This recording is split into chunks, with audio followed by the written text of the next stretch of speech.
Saludos a todos, agradecido con SOCIEM, Udo Bolívar y el Comité Permanente de Evaluación y Desarrollo Científico por invitarme a participar de este curso integral de investigación.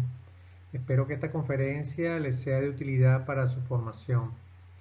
Sabemos que dentro de nuestro perfil profesional, la investigación forma parte fundamental para dar respuesta a los distintos problemas que se nos presentan en el ejercicio de la medicina, sea cuales sean los problemas, los objetivos, los sujetos de investigación, la metodología, los materiales, la utilización de los resultados, las relaciones que existan entre los investigadores y actores o escenarios externos, la publicación, etc.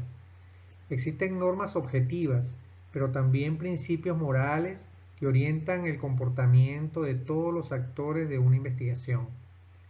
Mi participación la haré en dos partes. En la primera conversaremos sobre los aspectos bioéticos que nos van a servir de fundamento a nuestra conducta como investigador. En la segunda parte conversaremos sobre el consentimiento informado. Y les voy a presentar al reciente capítulo fundado, capítulo oriental del Centro Nacional de Bioética, CENABI, la organización madre de la bioética nacional desde hace 25 años y cuya primera directiva en la región oriental tengo el honor de presidir. Aunque en Caracas se encuentra en alianza con la Facultad de Medicina de la Universidad Central de Venezuela, quien da el aval a los cursos de ampliación o talleres para los comités de bioética, ya sea de ética asistencial o de investigación, estamos proyectando que nuestra Universidad de Oriente también pueda realizar esta alianza con el CENABI. Quienes hemos egresado de su curso de posgrado con nivel de magíster cienciarum en bioética, nos llamamos bioeticistas. Entonces yo me defino como un pediatra, puericultor y bioeticista. Nos toca ocupar los espacios donde la bioética debe estar y contactar y formar a todos quienes han tenido la motivación y por años han estado contribuyendo al deber ser en comités de ética asistencial, de investigación o de bioética en las universidades o centros hospitalarios. Bueno, aquí estamos.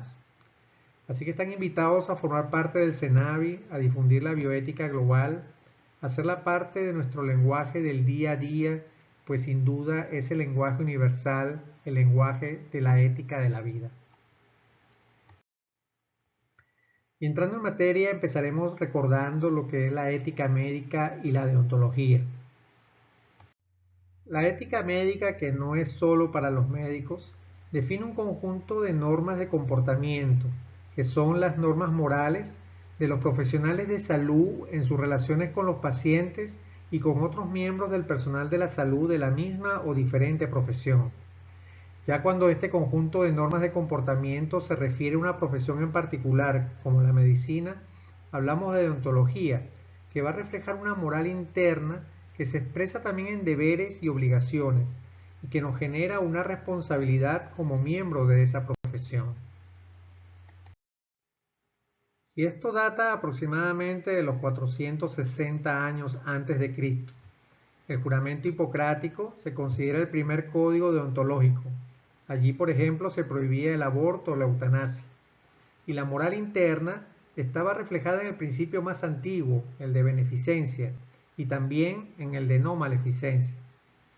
Durante siglos, la evolución de estos principios, subconceptos y las relaciones entre médico-paciente y salud-enfermedad fueron utilizados y reformulados por el cristianismo y las diversas corrientes filosóficas en cada época, con avances y retrocesos, incluso dentro de cada periodo de la historia en particular. Lo que sí se mantuvo fue una relación de poder entre el médico y paciente, llamada paternalista, donde solo el médico y quienes estaban en el equipo médico sabían y decidían qué era lo mejor para el paciente y éste obedecía. Este tipo de relación lo llevó a cometer múltiples daños al paciente sin ningún límite moral o legal.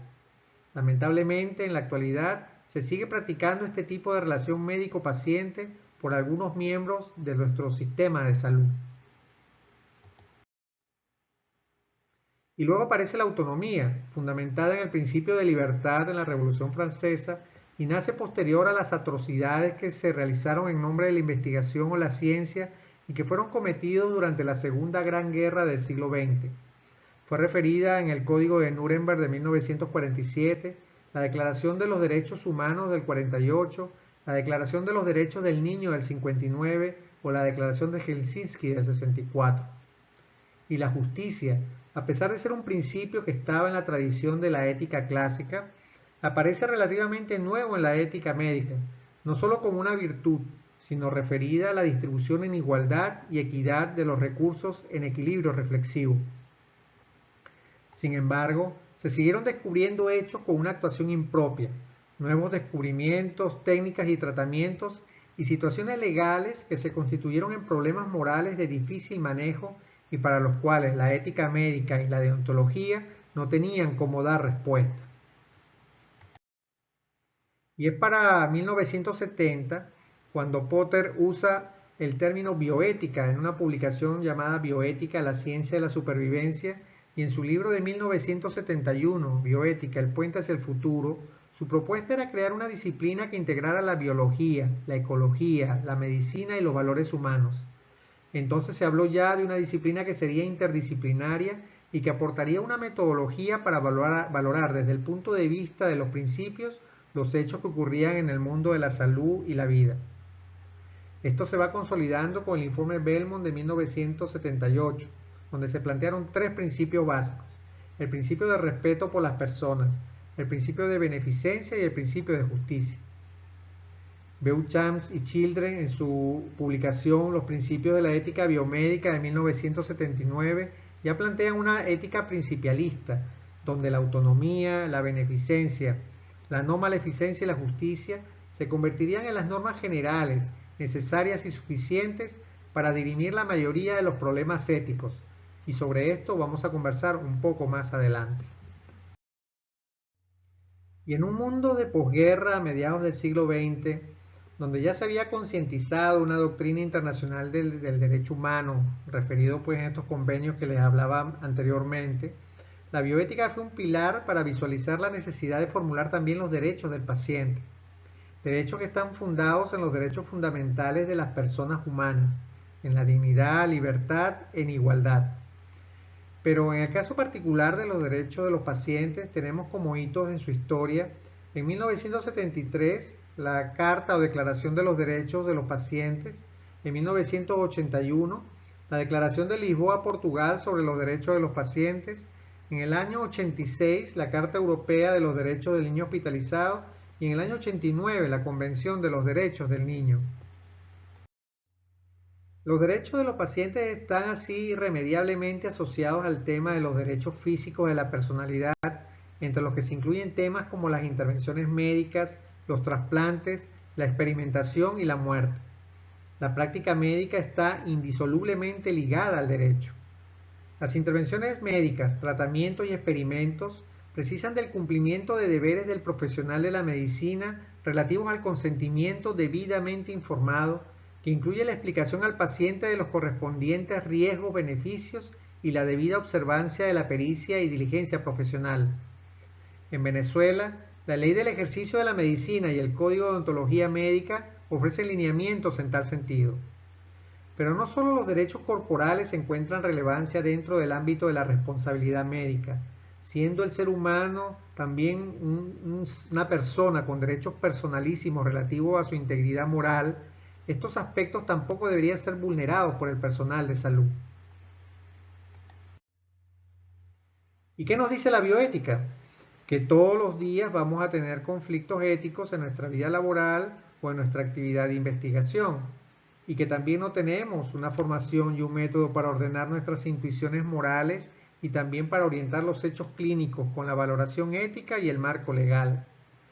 Entonces, nuestro ojo clínico o nuestro olfato moral no son suficientes para dar respuesta o para analizar los problemas éticos y buscar soluciones. Entonces, basándonos en una bioética principialista, la relación que establecemos como médicos o investigadores con nuestros pacientes debe estar basada en principios bioéticos para todos los casos. Autonomía, beneficencia, no maleficencia y justicia son los estándares que fundamentan nuestro profesionalismo. La autonomía nos lleva a ver al paciente como sujeto de derecho, decir la verdad, respetar la privacidad e intimidad, proteger su confidencialidad, dar información y ayudar a analizar las situaciones para tomar la mejor decisión. Nos lleva como norma a no coartes la libertad de la persona y como obligación a aplicar el consentimiento informado.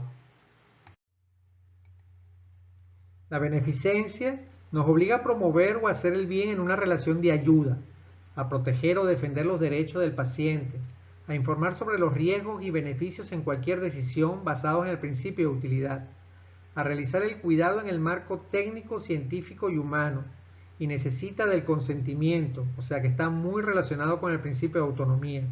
Nos lleva como norma a siempre debe proveerse el bien y a la obligación de dar una atención respetuosa y de alta calidad. Y como nuestra acción beneficente parte desde el prójimo, el resultado de la misma debe evaluarse en ellos. Nuestros pacientes al final de la relación deben tener la percepción de que se trabajó por ellos, de que se les dio la mejor atención o que se luchó por sus derechos. Y la no maleficencia nos obliga a no hacer daño intencional, ya sea por acción u omisión, y requiere de nuestra conciencia de responsabilidad y de las consecuencias de nuestras acciones. Nos lleva a evaluar riesgos y beneficios en cualquier decisión. No necesita del consentimiento del otro, entonces genera una responsabilidad individual. Nos lleva como norma a no inducir sufrimiento o discapacidad evitable y como obligación a realizar un análisis de riesgo-beneficio para cualquier decisión clínico-terapéutica. Entonces, un médico no beneficente es aquel que no respeta la autonomía, que mantiene una relación paternalista, que no dialoga, que no muestra empatía, que no muestra compasión, que hace promesas engañosas, o sea, que no es la voz de su paciente. Y un médico maleficente es aquel que realiza acciones arbitrarias, aquel que actúa con negligencia, que es la omisión inexcusable, que se encuentra en el descuido y la inatención que produce un evento adverso en perjuicio del paciente, o con imprudencia, que es la temeridad inexcusable, donde el sujeto actúa con exceso de confianza, de manera que constituye una falta de previsión o de precaución en la acción, o con impericia, que es la ignorancia inexcusable, consiste en la actuación profesional llevada a cabo con ineptitud técnica y física, así como también la falta de actuación sobre los avances de la ciencia médica. Con inobservancia de reglamentos, que es la culpa que surge de una actuación que, aunque puede ser prudente y diligente, está vedada por una norma jurídica. Con medicina defensiva, que es la práctica de recomendar pruebas de diagnóstico que no son necesariamente la mejor opción para el paciente. Todo ello, pues, nos lleva a una responsabilidad que se llama responsabilidad culposa. También se presentan situaciones en nuestra práctica asistencial donde es difícil delimitar el punto entre beneficencia y no maleficencia. Y es cuando debemos tener una estructura de pensamiento que nos permite identificar que un exceso de beneficencia se puede traducir en maleficencia para nuestros pacientes, en casos referidos al uso excesivo de procedimientos invasivos, por ejemplo, o medidas de soporte que no van a proveer beneficios sino la prolongación del sufrimiento del paciente. Asimismo, el déficit de beneficencia por falta de ayuda o gestión de los recursos de nuestros pacientes, que también se puede traducir en maleficencia para ellos. Entonces es un tema de actitud que para el paciente pareciera que es el factor de mayor importancia, incluso por encima de nuestros conocimientos y nuestras competencias. Y la justicia, que como virtud tiene que ver con el trato justo e igualitario a los pacientes, la tolerancia frente a las diferencias religiosas, raciales o culturales, la defensa frente a las inequidades o cualquier acción que suponga un perjuicio. En bioética, el principio de justicia se entiende como la equidad y obliga al reparto equitativo de beneficios y cargas y a la distribución y acceso justo a los limitados recursos sanitarios. Nos lleva como norma a ofrecer atención a la salud a todo el que la requiera y como obligación a realizar distribución de los recursos sanitarios en términos de eficiencia, eficacia y equidad. pero la equidad es un concepto que está asociado a los valores de igualdad y justicia. Promueve la igualdad sin distingo de las diferencias humanas, pero para que la equidad sea real, no puede ser aplicada de la misma manera a todas las personas, sino que deben ser acatadas excepciones para cada caso en particular. También debemos aprender a valorar todas las relaciones en las que interviene el sistema de salud o las instituciones que puedan financiar una investigación y que nos pueden llevar a conflictos de intereses en la relación que ya tenemos con nuestro paciente o sujeto de investigación y que le afecta cuando existen recursos limitados o la exigencia para la distribución justa de los mismos. Nosotros debemos ser capaces de identificar todos los actores que participan en el problema bioético que se nos presente. Esto será fundamental para ponderar, que es identificar los problemas, los valores en cada uno de ellos y para la búsqueda de salidas que nos permitan tomar una decisión óptima para cada caso en particular. En cada una de estas relaciones, la participación de los actores es horizontal, con respeto de los principios bioéticos, con la misma responsabilidad moral y legal. Como conclusión, los principios bioéticos deben ser el estándar de calidad en nuestro ejercicio profesional y en nuestra práctica de investigación. Y como decía nuestro querido y maestro, el doctor Alfredo Castillo Valeri, se trata pues de hacer lo bueno, hacer lo correcto, hacer lo propio y hacer lo justo. Espero que esta primera parte les haya agradado y bueno, esperemos continuar en la segunda parte. Muchísimas gracias.